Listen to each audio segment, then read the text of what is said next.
What's my attack squad? What's that attack? Well, now you gotta see the title, man. How good was Prime James Harden, man? Hey, Prime James Harden was different, my boy. My second favorite player of all time. First is LeBron, and then James Harden. Because that boy was going into every game ISOing, and he pretty much said, y'all can't guard me without fouling me. Like, y'all can't guard me without fouling me. Hey, people are hating on that play style, but if it wasn't for the Golden State Warriors and Kevin Durant, my boy would probably have a ring right now.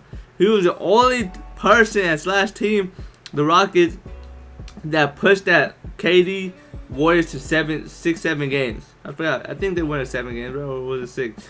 But he pushed that team to the limit. Compared to LeBron, compared to any other team, any other player, he's the one who pushed them for the strong. Like he's the one who pushed them to the furthest. But when I checked out 17.5 minutes, god damn! Just tell me how good he was in like 5 minutes. What the hell is a 17.5 minute video? What you're seeing with James Harden is the same. You know, he's not doing this off the whim. Yeah, he was a dog, my boy. If it wasn't for that's the coldest crossover in the game. If it wasn't for NBA fucking MVP, KD, a 10-time my All-Star, boy would have a ring. 2-time assists leader, and a 3-time scoring champion. At his peak, many considered him the greatest scorer of all time. So, just how good was Prime James Harden actually? James was never supposed to play in the NBA. It's a miracle that he's even alive.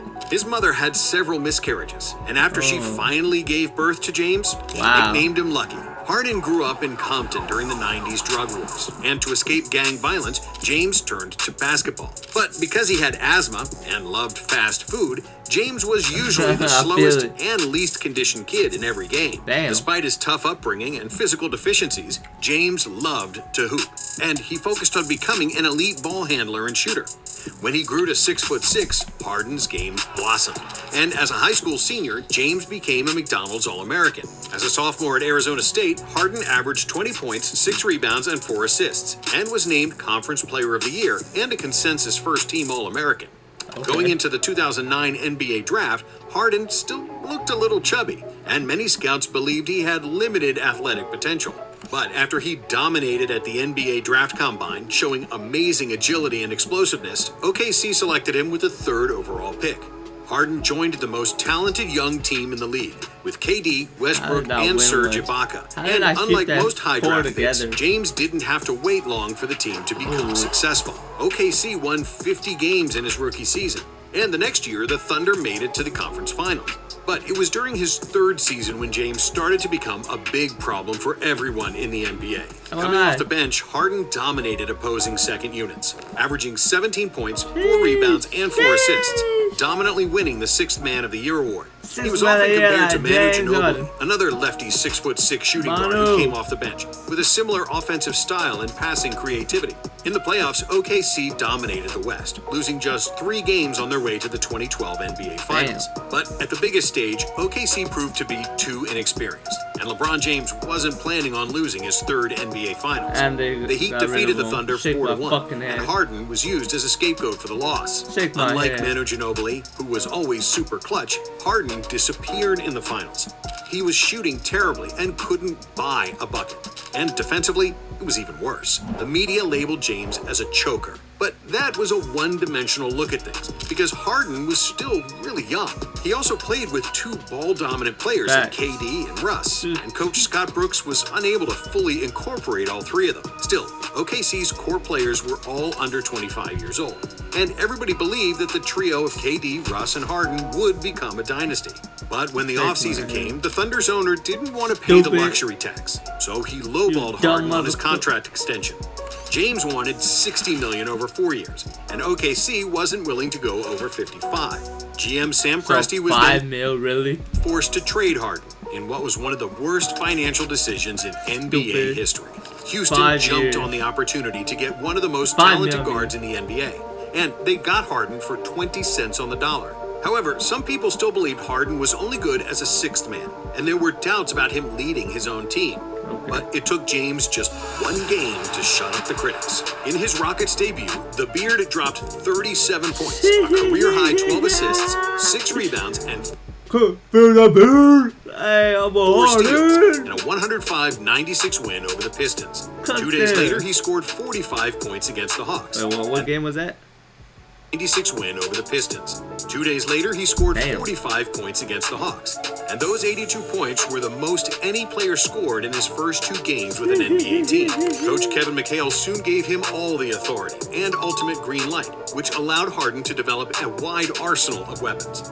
The Beard immediately became an all-star, averaging 26, 6, and 5, and pushed the Rockets to the playoffs for the first time in 4 years. In 2014, Houston added Dwight Howard. But despite big hopes, the two superstars never clicked. James wanted to push the pace as much as possible and used transition as an easy way to score points, while Dwight felt that he should get more touches in the post. But Harden forced the pick and roll, and he viewed Dwight as only a screener and a lob threat, which were actually Dwight's strengths.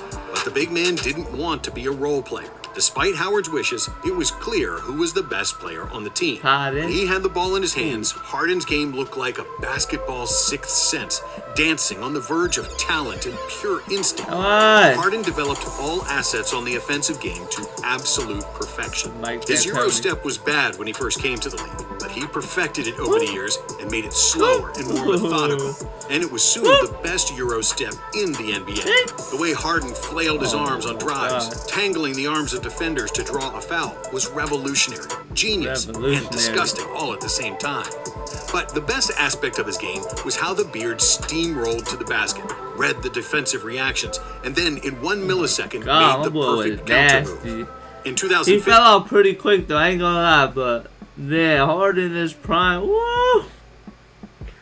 Shit, my boy. Harden was named to the Different. All-NBA first team and finished second in the NBA MVP voting behind Different. Steph Curry.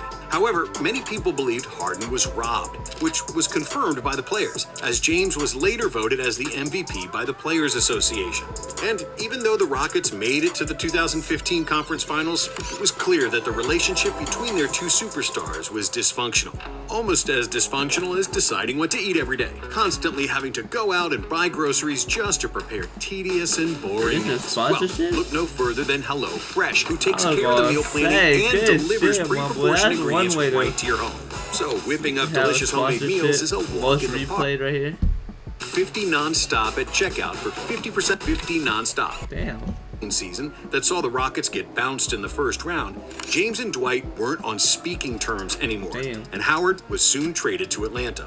For the 2017 season, the Rockets hired Mike D'Antoni as their head coach. D'Antoni was long aware of the power of the three-pointer, and with the blessings of the analytics team and GM Daryl Morey, the Rockets decided to shoot as many threes as humanly possible. Modifying the 7 seconds or less offense he used with the Suns, D'Antoni gave another meaning to the term run and gun. With over 40 threes per game, Houston broke the all-time NBA record in three-pointers attempted in a season. With 3,306 attempted threes, they shattered the previous record by 714, Wow. shooting 27% more threes than the 2016 Warriors. Damn. Harden thrived in this fast-paced offense. And because D'Antoni made him a point guard and had the whole offense running through him, James was stringing together triple-doubles like it was a video game. Due to Nasty. the extremely high usage rate, Bro would Harden's get numbers 40-point exploded. On December triple-doubles, 31st, 50-point 2016, Harden recorded a triple-double with 53 points, 17 assists, and 16 rebounds. God in a damn, tell me that ain't 129 no fucking video game numbers, bro. with 53 points, 17 assists, and 16 rebounds in a 129-122 win over the New Damn. York Knicks, becoming the first player in NBA history with a 50-point. 50-15-15 stat line. That's On January disgusting. 27th, he dropped 51 points, 13 rebounds, and 13 assists God, in he a was 123-118 win over the 76ers, becoming the first Different. player in NBA history with multiple 50-point triple-doubles in a season. The Beard finished the regular season with 22 triple-doubles and became the first player in NBA history to finish the regular season with at least 2,000 points, 900 assists, and 600 bro, it's rebounds. different. James was the league leader in assists with 11.2 dimes Different. per game and second in scoring with 29 points on average. Harden finished second in MVP voting behind Russell Westbrook, who averaged a triple-double for the year. Despite Harden's individual brilliance, in the second round of the playoffs, the Rockets were no match for Kawhi Leonard's Spurs, who defeated them in 6 games. On July 8, 2017, Harden signed a 4-year contract extension with the Rockets for $160 million, giving him a total 6-year deal with $228 million guaranteed, the richest contract in NBA history at the time. The Rockets added Chris Paul and PJ Tucker to the team, and suddenly, Harden had the most talented teammates since his last year in OKC. However, NBA skeptics believed Paul and Harden wouldn't be able to play together because they are both ball-dominant point guards, and that Harden's numbers would suffer because Chris of Paul's CP3. bitch ass ain't getting fucking hurt like he always does. They would have beat the Warriors. Sorry ass. Neither happened. Chris and James coexisted perfectly, and the Rockets weren't so dependent on Harden to make every play. Because Paul relieved him of heavy ball handling duties, James started playing the best defense of his life, while still being the most dangerous scorer in the NBA. Then, on January 30th, with a 114-107 win over the Magic, Harden became the first player in NBA history with a 60-point triple-double. The Rockets finished the regular season as the #1 seed for the first time in franchise history. The franchise best 65-17 record. Harden won his first scoring title, averaging 30.4 points per game. The Rockets breezed past the first 2 playoff rounds to secure a matchup against the scariest team in the NBA. Weak ass fucking Kevin Durant ruined so many fucking chances, bro. LeBron might have another ring by then, or James Harden, bro. Defending champion Golden State Warriors. Despite Houston being the #1 seed, the Warriors' death lineup seemed unbeatable, and they were the heavy favorites to win the series. Still, after 5 games, the Rockets had a 3-2 series lead, and it seemed like they could do the impossible. Bitch ass but Chris in Paul Game 6, Chris Paul injured his hamstring and was ruled out for the remainder of the series. It all seemed lost. But in Game 7, Houston played great without Paul. How is that not a foul? How is this shit not a foul? But in Game 7, Houston played great. How is that not an and one? You're looking straight at it. They limited the best offense in the NBA to just 43 points and held an 11-point lead at the half. But in the second half, the Rockets missed an NBA record 27 consecutive three-pointers, making just 7 out of 44 shots. How was that not a foul? That kind of cold streak, Harden and company just 7 out of 44 shots from deep. With that kind of cold streak, Harden and company lost the lead, the game, and the series. One half of basketball, 2 games. Game 6 and 7. One half of basketball, we just didn't have the same energy that we had in that first half, our pace. So it's extremely frustrating. But it wasn't all negative, because Harden was named the NBA Most Valuable Player, finally winning the award after 2 second-place finishes. Now, after the best regular season in franchise history, it was logical for the Rockets to lose some with the Clippers. I ain't gonna lie. If it ain't LeBron winning, hopefully James Harden wins. Steam. However, nobody expected their complete downfall. For the 2019 season, Houston lost key defensive pieces in Trevor Ariza and Luc Mbah a Moute, and replaced them with Carmelo Anthony, who made their offense stagnant and their defense leak more than the Titanic. The Rockets were badly organized and disunited. And then they also lost Chris Paul due to an injury. With an 11-15 losing record and without their second-best player, it seemed like the Rockets would miss the playoffs.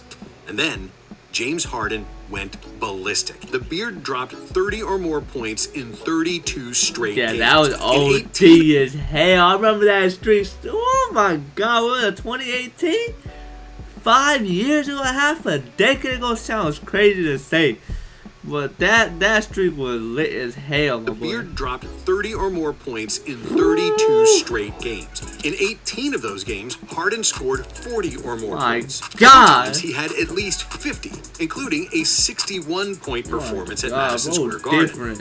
James had a streak of 5 straight games. I hope he wins that ring, bro. Y'all be disrespecting Harden. In a totally different 5-game stretch, he averaged 52. Harden finished the season averaging 36.1 points, 7.5 assists, and 6.6 rebounds, becoming just the 4th player in NBA history to average 36 points per season after Chamberlain, Jordan, and Elgin Baylor. During his historic season, the Beard changed basketball forever. Before 2019, Harden's left drive was arguably the most devastating offensive move in the entire That's a way. NBA. The sheer volume of his drives put constant pressure on the defense, and his playmaking brilliance limited the amount of help the teams could send at him. Perfect ball control and silky dribbling, combined with exceptional strength and an elite first step, allowed Harden to create an advantage right at the start of the action. You knew he was going to go left 80% of the time, but because he'd do something else the other 20%, you couldn't cover him. Even if everything failed, his head feints and foul drawing would bail him out. And that's what made him an ultimate scoring machine. But in 2019, Harden was no longer using the left drive as his primary source of offense. Instead, he perfected a signature shot that was basically unguardable. The step-back three-pointer. The move was so effective that he started using it often, abnormally often. Harden was launching so many step-back threes that opposing guards started defending him in a way that was almost comical. It's a shot that can't be blocked, so defenders actually started guarding him from behind just to stop him from shooting a three. More than 60% of Harden's shot attempts were threes. And because of his ability to rise from any part of the court at any time, and to create an outside shot every time he wanted, he reached a new level of offensive wizardry. And with the insane numbers, the barrage of threes, and the second highest usage rate in NBA history, the Rockets started to win games, and were actually better without CP3. Harden's isolations were the beginning and end of all the Rockets' actions, but it was all part of a team concept, and it wasn't like he was just jacking up shots while others stood in the corner. When Harden pressured the defense with frantic dribbling, the rest of the team would move, cut, screen, and force the defenders to constantly rotate. Houston's ball movement was not at the same level as the Warriors, but their player movement was off the charts. Although Harden had a huge number of shots, you couldn't say that his game was selfish. His assist numbers confirm this, as Harden was third in the league in assists per game. If he sensed a defensive lapse, James quickly passed the ball to a center, Clint Capella, or sent it to the corners to PJ Tucker or Eric Gordon. Since that 11-15 record at the beginning of the season, Houston won 42 out of the next 56 games and made the playoffs with a home court advantage. However, in the second round of the playoffs, the Warriors proved to be too strong once again, despite Harden averaging 35, 7, and 5 in the series. After the season, Giannis won the MVP, leaving Harden's historic season without a trophy. And in the next few years, James changed teams, had several injuries, and his effectiveness decreased, and he always came up short in the playoffs. But if we only look at his prime with the Rockets, it's fair to say that there were only a few players in the history of basketball who forced defenses to make so many adjustments and who were the ultimate triple threats. Other than LeBron with the Cavs, there was nobody in NBA history whose team's entire offense ran through their hands as much as the Rockets did through Harden's. There are less than 20 NBA players ever who redefined how the game was played and how it was officiated. Harden was one of them. But despite being a basketball genius, James was never, and never will be, a favorite among neutral fans. Harden flopped too much in the past. He draws too many fouls, which kills the pace of the game.